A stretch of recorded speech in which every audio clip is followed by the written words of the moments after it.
पूरा सुनसान सुजोग जदि पारा माए हागरे पड़ी जानते चेना गोड़ा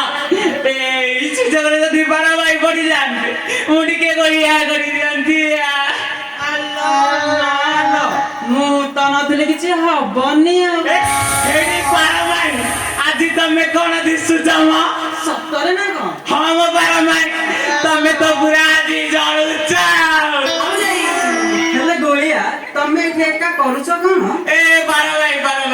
मु पूरा तो मोरी कथा भाबुथिली मो कथा हां मो आलो नालो मो कथा भाबुछ ए बारा भाई आजी घरे केही नाहाती चाले न तमर मोर टिके गोळे तुळे हवा को कहिलो म देखिले जा लागुछ तम मंगल मुने जमा दारम हां कोन कहिलो तमे जे की तास करि पारिबो ए भाई मो न घरे मुनारे पड़ी दारम ना ए लागी हो एतो भाई जासाओ देखि लागी हो ए बारा भाई तमे थारे तमर जम्मी फोटाटा कहि देखि एमिति चाष मारी पूरा मोलिया करी ए बारा भाई आसना एटी आसा कहना हे की को आसना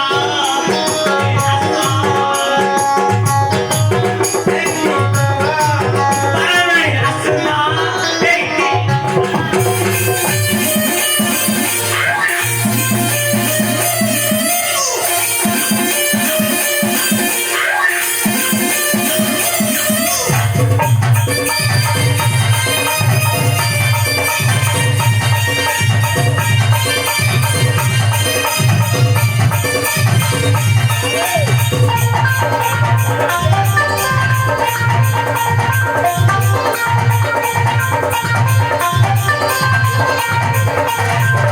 Hello, mother, सुना कोनिया तू काई पाई है छानिया तू काई पाई है छानिया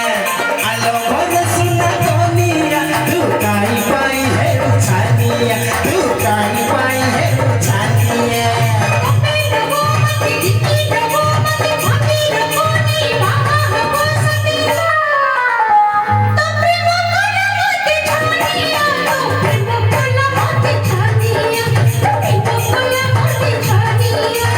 Hello, mother, सुना कोनिया तू काई पाई है छानिया तू काई पाई है छानिया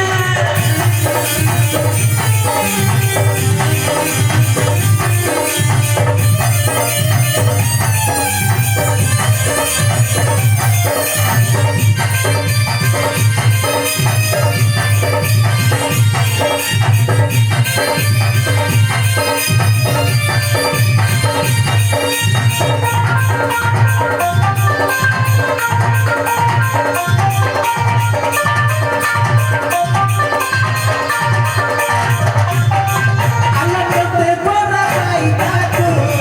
छोटी जीवी दूर कोकू आंधी तेले सारा कोटी साकू